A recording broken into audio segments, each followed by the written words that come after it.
Brown here, just taking a real quick video because we got a lot of wind and a lot of noise, but I'm currently at about 5,200 feet. So I'm going to come back and tie this into our day number 4 of what the fudge is ROS. Be right back.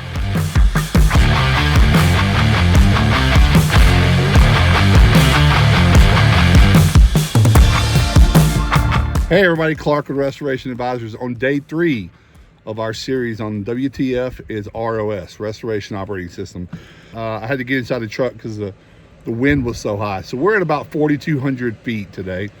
I'm spending the day with a bunch of other professional entrepreneurs, business people, and we are playing. We are off-roading, we are muddy, we are climbing rocks and just having a great day because I'd like to think that I'm at a point in my business where I'm in my scale mode, and it allows me the freedom to come up here and spend time away from the business and just thinking of new ideas and contemplating where we're going and what we're doing and why, and reminding myself why. And so that's what we do in our phase 3. You know, phase 1 and 2 are setting the foundation, setting the systems, and hopefully you're testing it out and flexing and trying to get everybody to do what they're supposed to be doing. You need to move into phase 3 and start seeing who can do what without you. Now that's a very tricky time because if you leave too early, you get pulled back into it and people are discouraged that they can actually do things without you. But if you're too involved, they feel like you're micromanaging. So we help you go really through that and create new habits. What's your role going to be when you're not needed in the day-to-day business anymore? You're now breathing life into this. You're not part of the function of putting this thing together. That's different for everybody.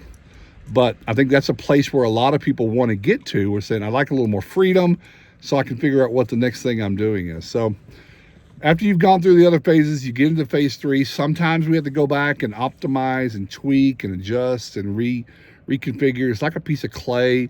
People come and go. Hopefully if you've done things right, it doesn't matter who the role is. A person you're going to put into it. You're looking for a specific person, not a person and their skills. This position has certain skill sets and traits and characteristics that I need from someone, whether it be sales or production.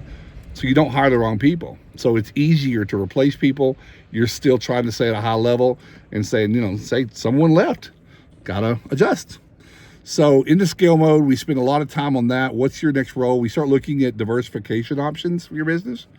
Are there other divisions? Are there other bolt-on companies, whether it be plumbing, dumpster, maybe you start doing construction, maybe you start doing contents, but you now have a lot of time to start doing those things. Not like stop and go. You actually have big bulk of time and even to go visit other people that do those things and someone you know across the country that does it successfully. Tap into our network in ROS. We work with a lot of people across the country. So you just go see and spend some time, 2 or 3 days, change your whole perspective. So I want to pause right here and let you know that here in the middle of this week, I want to talk to you about a very cool event that we're doing. We're doing a business retreat in Montana in June, 18th, 19th, and 20th. This retreat is a low attendance. 30 people is the max, so it's going to be real close and intimate. A couple days of learning, networking, playing up near Glacier National in the northwest corner of Montana and stuff. So we're going to be focusing this year on delegation. Teaching people how to delegate better. I think that you all want to delegate. You may have the right people on the team, but again, you've got to break some habits. You've got to reprogram your brain that not everything has to be done by you. It can be done by others, and how to accept 80%. 100% is not realistic. Happens every once in a while, but it doesn't happen consistently. So this retreat, we're covering the lodge, the food, and everything. I'll put the link down below. Go to our website, restorationadvisors.com/Montana 2024 if you want to, but I will put the link down there in the bottom. But I'm kind of painting the picture of the order in which things go. You've got to get the house foundation built. You've got to start occupying it with the right people in the middle, setting up your systems, and then you start working on building, and I'm using metaphors here, but you start building a new house. You start building other houses or commercial buildings, but this is how you detach. You use the profits that your company is producing. You're looking at your scoreboard. You're having meaningful meetings with the right people making movements on the data, on the scorecard, on what matters. You're not emotionally making changes. You're going to stick with stuff. You're going to realign your marketing plan. Phase 3 scale is a great one, but you've got to treat it with respect. So if you want to know how to get started, I'm going to put the link down below. You visit the link, you apply, take a look at the page, look at any other information. And, you know, if you've seen day 1 and 2 and now 3, you pretty much get it. Apply, make sure you're a good fit.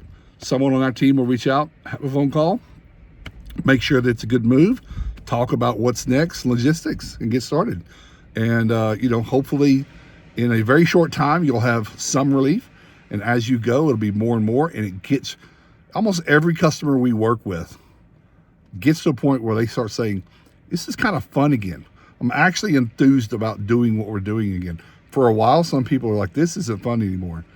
When your business is running easily and you got more time to do what you probably started it to do, you got into it the very first month or year, that was a good time. Let's regain some of that. It's okay. Anyway, that's ROS.